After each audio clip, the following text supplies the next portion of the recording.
अस्सलामुअलैकुम दोस्तों, मेरा नाम है उस्मान और आप देख रहे हैं ग्रेट पाकिस्तान चैनल। दोस्तों, इस वीडियो में पहली डेवलपमेंट चाइना से आ रही है और आगे चलकर 2 से 3 डेवलपमेंट ऐसी होंगी जो कि पाकिस्तान के मुतल्लिक़ मैं आपसे शेयर करूँगा। अगर आप मेरे चैनल पर पहली बार आए हैं तो सब्सक्राइब कर दें और अगर आप रेगुलर देखते हैं तो फिर भी सब्सक्राइब करके साथ मौजूद बेल के आइकन पर क्लिक कर दें। दोस्तों, 28 दिसंबर वो दिन था जब दुनिया ने पहली ऐसी ट्रेन को देखा जो कि हाइड्रोजन पावर के ज़रिए चला करेगी। इसका जो नाम है, इसे आप कह सकते हैं कि हाइड्रोजन पावर अर्बन ट्रेन इसका नाम दिया गया है। और ये एक ऐसी ट्रेन होगी दोस्तों जो कि हाइड्रोजन को एज ए फ्यूल इस्तेमाल करेगी। ये दुनिया की पहली ट्रेन है जो कि हाइड्रोजन को एज ए फ्यूल इस्तेमाल करते हुए चलेगी। यानी चाइना टेक्नोलॉजी में वहाँ पहुँच चुका है जहाँ बाकी दुनिया अभी सोच भी नहीं सकती। लेकिन इस मामले में अगर देखा जाए तो बाकी दुनिया भी काफ़ी काम करती हुई नज़र आ रही है।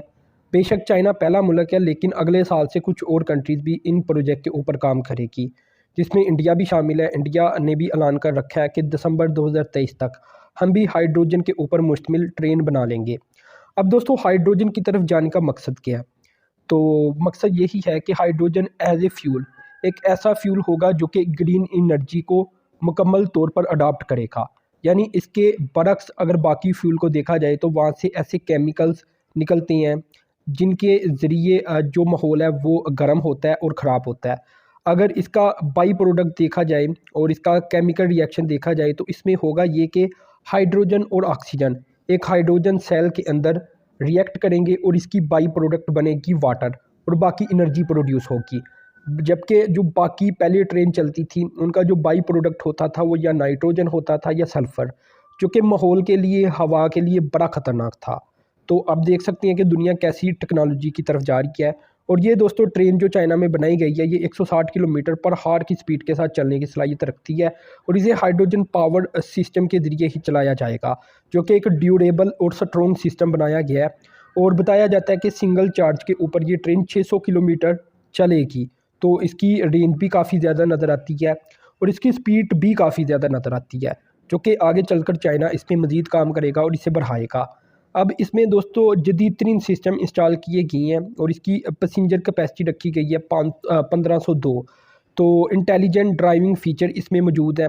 ऑटोमेटिक वेकअप, स्टार्ट स्टॉप, यानी ऑटोमेटिकली ये स्टार्ट भी हो सकती है, रुक भी सकती है और चल भी सकती है, ठीक है ना। सारा कुछ ये करने की सलाहियत रखती है और इंटेलिजेंट मॉनिटरिंग सिस्टम भी इसमें इंस्टॉल किया गया है। तो ये चाइना की टेक्नोलॉजी है जो कि बाकी दुनिया को पीछे छोड़ती हुई नज़र आती है। अब हाइड्रोजन को लेकर आप ये बात याद रखिए कि मैंने आपको बताया था कि पाकिस्तान भी एक पोटेंशियल कंट्रीज़ के तौर पर देखा जा रहा है जहाँ हाइड्रोजन को प्रोड्यूस किया जा सकता है और बाद में इस हाइड्रोजन को एज ए फ्यूल इस्तेमाल किया जा सकता है। और ये मैंने आपको बताया था कि यूके की एक कंपनी इस मुतल्लक काम का आगाज़ भी कर चुकी है पाकिस्तान में, कि पाकिस्तान का जो सिंध का एरिया है वहाँ हाइड्रोजन को एज ए फ्यूल बनाने का एक प्लांट लगाया जा सकता है। इसके अलावा देखा जाए तो जो हमारे शुमाली इलाका जाता है, क्योंकि वो वाटर के लिहाज से काफ़ी अबंडेंट है, ठीक है, काफ़ी ज़्यादा पानी वहाँ पाया जाता है, तो दरिया बहती हैं, तो वहाँ से भी देखा जाए तो काफ़ी पोटेंशियल है हाइड्रोजन को एज ए फ्यूल बनाने के लिए। तो ओवरऑल देखा जाए तो चाइना बहुत आगे चला गया है। आप इस ट्रेन की ओरिजिनल तस्वीर भी साथ साथ देख रही हैं और ये काफ़ी मेगा तरीन प्रोजेक्ट है जो कि फ्यूचर के ऊपर बड़े अच्छे असरात मुरतब करेगा, क्योंकि एज ए बाई प्रोडक्ट इसमें ना तो नाइट्रोजन निकलेगी ना तो सल्फ़र निकलेगी। बाई प्रोडक्ट से मुराद ये है कि जो हवा में धुआं छोड़ा जाता है ना, तो इस टेक्नोलॉजी के ज़रिए कोई धुआं नहीं होगा, कोई ख़तरनाक केमिकल नहीं होगा, कोई कार्बन नहीं होगी, कोई नाइट्रोजन नहीं होगी, कोई सल्फ़र नहीं होगी और इसकी वजह से माहौल के ऊपर बड़े अच्छे असरात आएंगे और जो फ्यूल है इसकी भी बचत होगी, ठीक है। और पाकिस्तान तो आगे ही इस तरह के पाकिस्तान को प्रोजेक्ट करने चाहिए, क्योंकि फ्यूल की पाकिस्तान को बड़ी ज़रूरत है और वो भी ग्रीन एनर्जी वाले फ्यूल की। और देखा जाए तो सिर्फ एक ट्रेन इससे कोई सालाना 10,000 टन जो कार्बन डाइऑक्साइड की एमिशन है उसे रोकेगी। तो आगे चलकर चाइना बड़े पैमाने के ऊपर इस तरह की ट्रेन बनाने जा रहा है। अब दोस्तों दूसरी डेवलपमेंट की तरफ चलता हूँ। ये रशिया की तरफ से सामने आ रही है। दोस्तों, पाकिस्तान और रूस की जानिब से एक वर्चुअल मीटिंग की गई है जिसमें रशियन मिनिस्ट्री ऑफ एनर्जी और पाकिस्तान की तरफ से जो पेट्रोलियम की मिनिस्ट्री है, इनके जो ऑफिशल्स हैं, इनके दरमियान जो है वो वर्चुअल मीटिंग हुई है, यानी वीडियो के ऊपर मीटिंग। तो इसमें दोस्तों काफ़ी चीज़ें डिस्कस की गई हैं और पता ये चला है कि जो 1 लाख बैरल पर डे की शायद जो कैपेसिटी रशिया पाकिस्तान को देना चाहता है कि हम इतना ऑयल आपको दे सकती हैं, तो उसमें अब रशिया की जानिब से ये भी बताया गया है कि हम ब्लेंड ऑयल भी आपको दे सकते हैं इसी क्वांटिटी के अंदर, यानी 1 लाख बैरल के अंदर ही आप चाहे ब्लेंड ले लें चाहे आप प्योर ले लें उड़ाल ऑयल, जो कि रशियन ऑयल होता है। तो इस पर वजह ये है, जो रीज़न बताई जाती है वो ये है कि पाकिस्तान की जो रिफाइनरीज हैं, इसे कहते हैं हाइड्रो स्किमिंग रिफाइनरी।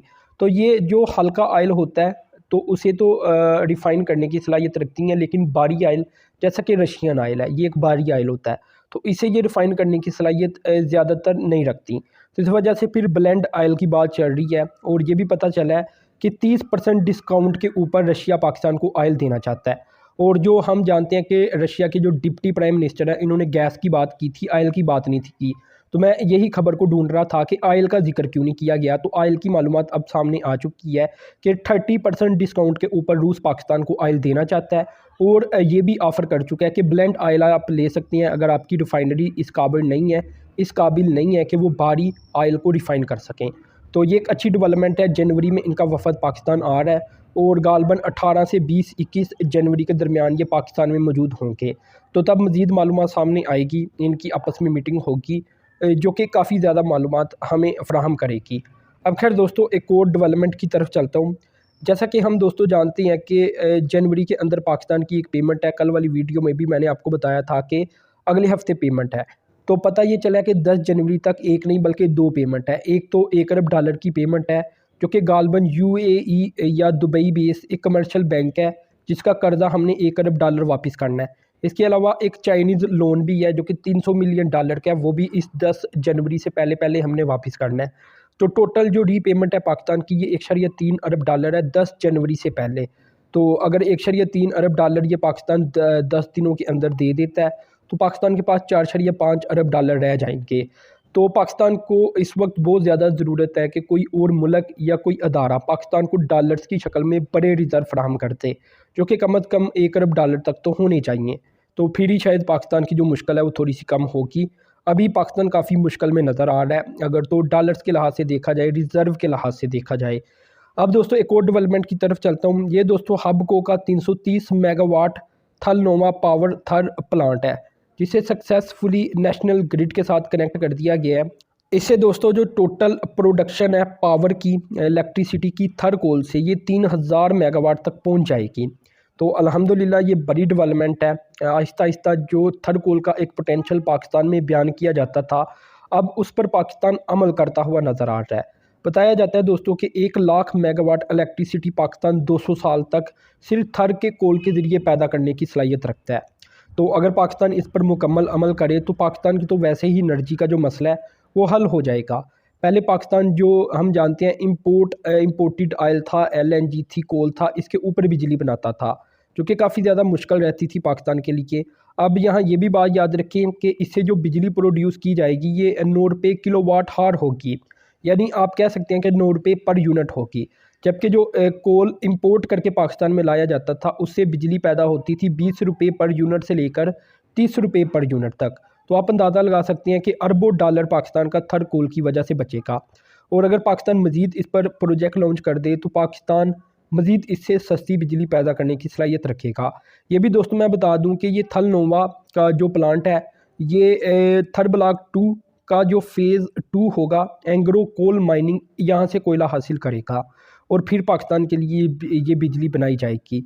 तो ये दोस्तों अच्छी मालूमात मैंने आपसे शेयर की। आपने चैनल को सब्सक्राइब करना है, साथ मौजूद बेल के आइकान पर क्लिक करना है। अब तक इतना ही था। अल्लाह हाफिज़।